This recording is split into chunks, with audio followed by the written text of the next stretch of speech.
fields are always wet with rain. After a summer shower, when I saw you standing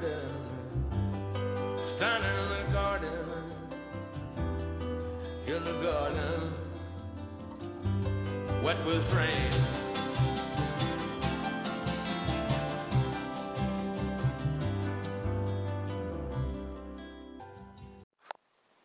Hi, Mark Ram for SpicingUpYourLife.com.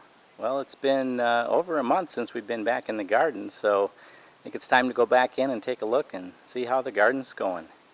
Let's get started. Well, we're starting our herb garden. You can see that our bee balm is blooming in full bloom.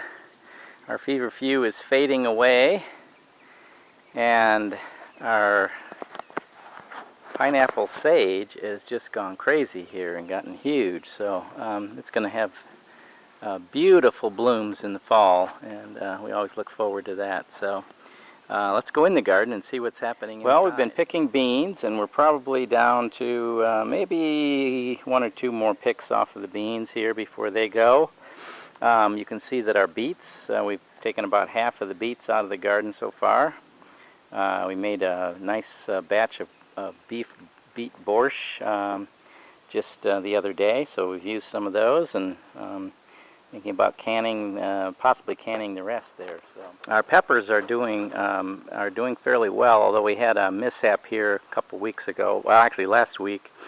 I had looked at my plants and thought I probably need to stake these plants up, and then we had a rather severe storm, huge deluge come down, and it snapped off a number of branches off of my peppers. The good thing about peppers is they're pretty hardy and they'll recover, although it'll take a few weeks for, especially the one plant that really got slammed here.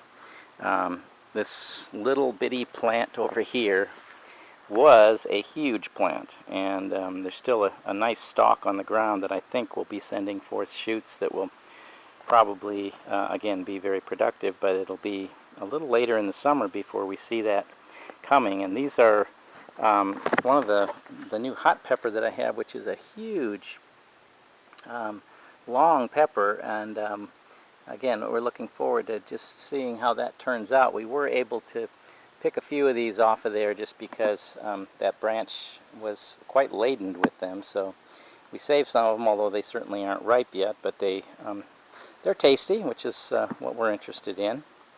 In a few weeks, my guess is we're not going to be able to move much past the middle of the garden because these tomato plants, and once these peppers start taking off, really taking off, it's going to be hard to move in between these rows as well.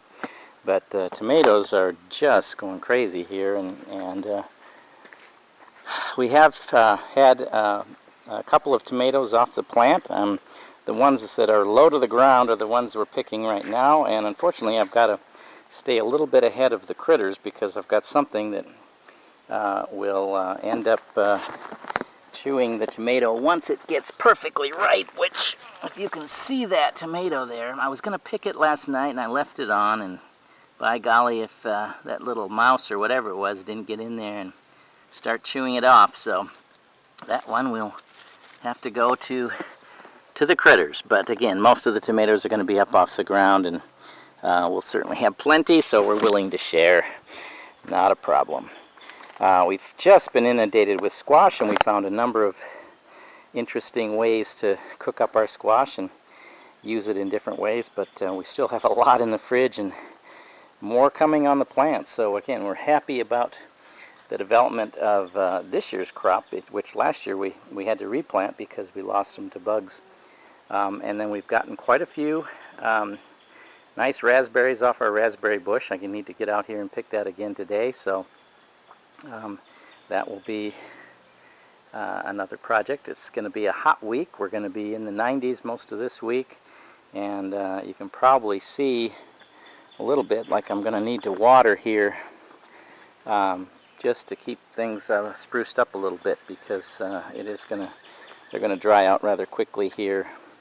But again, the soil is good, and there's a lot of moisture down in the soil, and if we can force the roots down a little bit further, that will be good for all of us. So anyway, just a little look at this side of the garden. We can go back over to the other side and take a look at what's happening over there. Well, we see our lemon tree.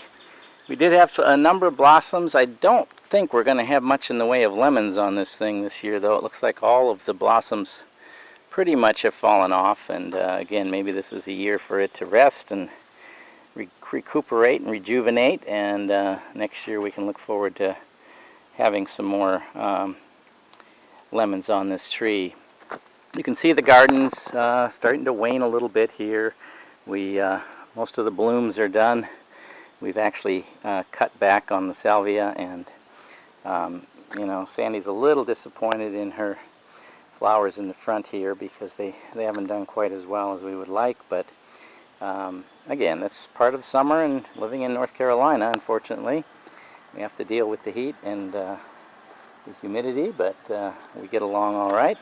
This dahlia, I need to get out here and stake this up or trim it off, one of the two, because this thing has just got huge blossoms on it.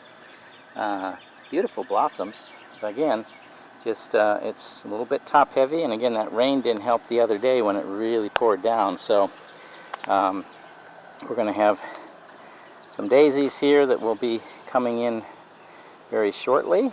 Again, this is we've been lucky. The deer actually haven't been eating this too much today. We did plant some Rose of Sharon this last fall, and unfortunately they've started to blossom, but the Japanese beetles seem to love them quite a bit too. So we've got to deal with the Japanese beetles. And I think in the long run, this will be a nice little side of the garden with the 3 Rose of Sharon plants that we have put on this side of the garden. So all in all, summer is upon us. We're happy with the results of the garden so far. We've certainly had a bounty, and we're looking forward to tomatoes. By the next time we get together, we'll be in the midst of our tomato season, I'm sure, and we look forward to that time getting back with you as well. Thanks again for coming and visiting our garden today, and we'll be back soon with another version. Until then, this is Mark Cram for SpicingUpYourLife.com. Have a great day.